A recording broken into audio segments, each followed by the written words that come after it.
3 अगस्त को आखिरी मिनट में क्यू निफ्टी 200 पॉइंट ऊपर जाके क्लोज हुआ। कल ही CAS यानी क्लोजिंग ऑक्शन सेशन इस नाम से जो नया सिस्टम शुरू किया है, उस सिस्टम के हिसाब से जो क्लोजिंग हुआ आखिरी मिनट में, एक ही मिनट में 200 पॉइंट निफ्टी ऊपर क्लोज हुआ। तो क्या ऐसे तरीके से ट्रेडर्स को नुकसान हो सकता है या फायदा हो सकता है, ये हम आज के सेशन में जानेंगे। मित्रों, आज 4 अगस्त है, दिन है मंगलवार। मेरा नाम है राजेंद्र सूर्यवंशी, मैं सेबी रजिस्टर्ड रिसर्च एनालिस्ट हूँ। कल मैंने एक वीडियो बनाया था, CAS क्लोजिंग ऑक्शन सेशन इस नाम से नया मेथड सेबी ने इंट्रोड्यूस किया है। BSE और NSE ये दोनों एक्सचेंजेस ने कल से इसको शुरू किया था। तो क्या था ये सिस्टम पूरा, मैंने तो कल पूरा बता दिया था, फिर भी आपको एक बता देता हूँ। तो 3:15 पे 24,574 इस लेवल पे निफ्टी था।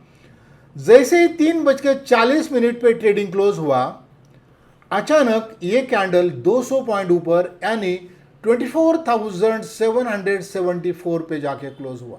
तो जिन्होंने भी ट्रेड लिए थे 3:15 पे, जब सारा इंडेक्स और सारे प्राइस लाइव थे, तब अगर उन्होंने कुछ सोच के 24,575 के स्पॉट के हिसाब से ट्रेड लिए होंगे, तो सोचिए कि नफा नुकसान कितना बड़ा हो सकता है। हमने यही बात वीकली एक्सपायरी में देखी थी कि हर एक 15 मिनट में या आधे घंटे में आखिरी के सेशन में बैंक निफ्टी कभी कभी 1500 पॉइंट, 1000 पॉइंट ऊपर जाता था और फिर नीचे आता था। इसी तरह का ये क्लोजिंग तो नहीं है, और इससे बहुत बड़ा यानी नफ़ा नुकसान का प्रॉब्लम आ सकता है ट्रेडर्स के लिए। हमारे लिए भी ये मुसीबत आई थी कल कि हमने जिस स्पॉट पे ट्रेड लिए थे, स्पॉट 3:40 पे जब मार्केट क्लोज हुआ, तब हमने देखा कि 24,774 पे जाके स्पॉट क्लोज हुआ है। तो अगले दिन अगर मार्केट इसी लेवल पे खुलता है तो हमारे दिमाग में ये टेंशन बढ़ गया था कि अब हमें नुकसान हो सकता है। इस तरह की क्लोजिंग से माहौल खराब हो सकता है, कॉन्फिडेंस लूज हो सकता है। इस तरह का क्लोजिंग नहीं होना चाहिए। एक्चुअल कैसे क्लोजिंग हुआ ये आपको मैं फिर दोबारा एक बार समझा देता हूँ, मगर थोड़ा सा शॉर्ट में समझाऊंगा मित्रों, क्योंकि बाकी डिस्कशन के लिए हमें टाइम मिलना चाहिए। देखिए, पहला जो ट्रेडिंग होता था 3 बजे से 3:30 तक, जो भी प्राइस सेटल होता था वो VWAP इस सिस्टम से होता था। VWAP का मतलब है वॉल्यूम एवरेज वेटेड प्राइस। मतलब ये कि वॉल्यूम के हिसाब से जिस स्टॉक में ज़्यादा वॉल्यूम था उसका प्राइस किस तरह से क्लोज हुआ, इसका वेटेज निकाला जाता है। वेटेज के हिसाब से वो प्राइस उस स्टॉक की होती है, वो क्लोजिंग होता है। मगर अब क्या हो रहा है, CAS क्लोजिंग ऑक्शन सेशन, मतलब ये है कि आप 3:15 के बाद डायरेक्ट ट्रेडिंग नहीं होगा आपका। जो भी आप ऑर्डर डालेंगे, लिमिट ऑर्डर हो या फिर मार्केट ऑर्डर हो, आप डालेंगे और वो मार्केट ऑर्डर 3:35 से 3:40 पे इस टाइम जोन में ये सेटल होगी। जो आपने प्राइस बाय के लिए डाला है, अगर उसी प्राइस को सेलर कोई तैयार है तो वो आपका ऑर्डर एग्जीक्यूट हो जाएगा। और इसी तरह अगर आपने 0 रेट से डाला है, मार्केट ऑर्डर से डाला है, तो वो कोई भी रेट को एग्जीक्यूट हो जाएगा देने वाले और लेने वाले के हिसाब से। तो उस हर एक स्टॉक का सेटिंग होगा। कौन से स्टॉक का, जितने भी स्टॉक के फ्यूचर्स एंड ऑप्शंस अवेलेबल है, ध्यान रखिए, जो FNO के स्टॉक्स है उनमें ही ये सेटलमेंट होगा। बाकी जो नॉर्मल स्टॉक है उनमें VWAP के हिसाब से ही सेटलमेंट होगा और वो 3:30 को ही ट्रेडिंग बंद हो जाता है। ये 3:40 तक जो ट्रेडिंग होता है, जो फ्यूचर के स्टॉक है उसमें होता है। तो 3:35 से 3:40 में ये फिर FNO का ट्रेडिंग शुरू हो जाता है और इस 5 मिनट में जो स्पाइक आ जाता है वो बहुत बड़े स्पाइक होते हैं। और इसी वजह से इंडेक्स में कल 200 पॉइंट का स्पाइक आया, क्योंकि जो निफ्टी में 50 स्टॉक है और सेंसेक्स में जो 30 स्टॉक है, ये सारे स्टॉक्स FNO में है और इन्हीं का सेटलमेंट ऑक्शन सेटलमेंट्स के हिसाब से हो रहा है। तो जो प्राइस 3% ऊपर नीचे अगर होती है तो वो 3% के बैंड से ही ये ट्रेडिंग होता है। मतलब जो भी आप प्राइस भरेंगे वो 3% के हिसाब से ऊपर नीचे भर सकते हैं, इससे ज़्यादा नहीं हो सकता।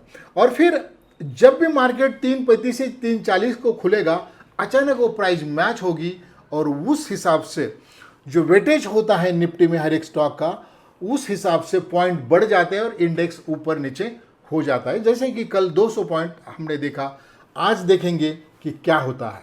तो इस तरह 3:40 को मार्केट बंद होता है, जो एफएनओ का मार्केट होता है, और उस वजह से कल हमने स्पाइक जो 3:40 में, ये बहुत बड़ा स्पाइक हमने कल देखा था। ये जो कैंडल का स्पाइक है हमने देखा था।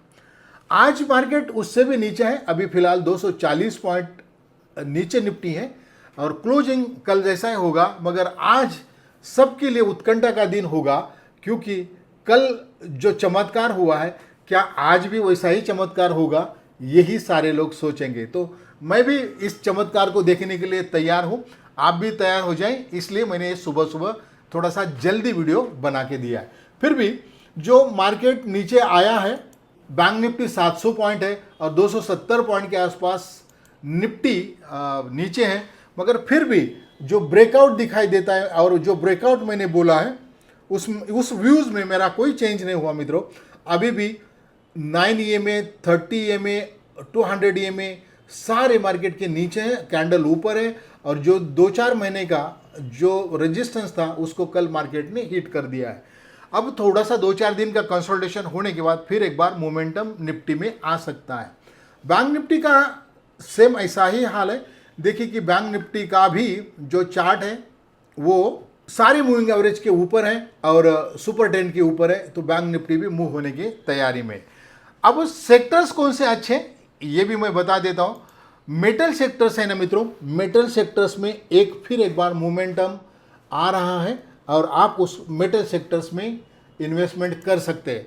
देखिए मेटल सेक्टर का चार्ट है, और मेटल सेक्टर्स में जो पहले एक रैली आई थी, बहुत बड़ी रैली आई थी, यहाँ से यहाँ तक रैली आई थी। अगर ये परसेंटेज वाइज रैली देखी जाए तो आपको बता देता हूँ कि नियर अबाउट 30% की रैली आई थी। 30% के रैली के बाद फिर दोबारा एक बार करेक्शन ऊपर से टॉप से आया, बॉटम तक करेक्शन 11% का आया, और अभी जो प्राइस है वो भी टॉप से 7% नीचे है। मगर खास बात यह है कि जो टेक्निकल पैटर्न मुझे दिखाई देता है, देखिए कि सुपर ट्रेंड भी नीचे से आया है, पॉजिटिव सुपर ट्रेंड बना है, और positive super trend, moving average सारे नीचे से हैं, तो ये बहुत सही ट्रेड बना है। मुझे लगता है कि इसमें इन्वेस्टमेंट करना चाहिए ऐसा ही। और 200 डे में देखिए बहुत नीचे है। मेटल सेक्टर्स में फिर एक बार दोबारा रैली आने की प्रोबेबिलिटी मुझे दिखाई देती है। आईटी सेक्टर्स भी देखिए, आईटी सेक्टर्स में एक रैली आने के बाद प्रॉफिट बुकिंग दिखाई देता है। इस लेवल पे मुझे लगता है प्रॉफिट बुकिंग होना चाहिए। देखिए कि अब एग्जैक्टली आईटी का जो मोमेंटम है वो रेजिस्टेंस लेवल पे आया है। नीचे आईटी ने जो लो लगाया था वहाँ से ऊपर तक जो आईटी बढ़ा है, 23% के आसपास आईटी ने गेन दिया था। अब एग्जैक्टली 200 DMA के ऊपर आईटी क्लोज हुआ है, आईटी का सेक्टर आया है, 200 DMA को डॉट टच किया है। अब यहाँ से कुछ करेक्शन होगा। आज का कैंडल भी करेक्शन में दिखाई देता है, तो इस तरह से यहाँ प्रॉफिट बुकिंग करके आप दूसरे सेक्टर में यानी मेटल सेक्टर्स में भी जा सकते हैं। आईटी में प्रॉफिट बुकिंग करके मेटल में जाना ज़्यादा फायदेमंद हो सकता है। तो आज के लिए इतना ही मित्रों। अगर आप हमारे साथ ट्रेडिंग करना चाहते हैं तो आप बिल्कुल जुड़े रहिए, क्योंकि हमने जो ट्रेडिंग का सिस्टम बनाया किसी भी मार्केट में ये फेल नहीं होता, और इस वजह से आप इसको ज्वाइन करेंगे तो आपको इसका डिटेल्स में परफॉर्मेंस पता चलेगा। मगर उसके लिए आपको हमारा टेलीग्राम चैनल ज्वाइन करना पड़ेगा, उसके नीचे लिंक है। मैंने कोर्स बनाया है, उस कोर्स को अगले सप्ताह में फिर दोबारा अगले सप्ताह में चालू होने वाला है, उसकी लिंक नीचे है, आप उसको ज्वाइन करिए। बहुत डिटेल मैंने इस कोर्स को भी आपको सिखाया है। तो आज के लिए इतना ही मित्रों, चैनल को सब्सक्राइब जरूर करना। थैंक यू, जय हिंद।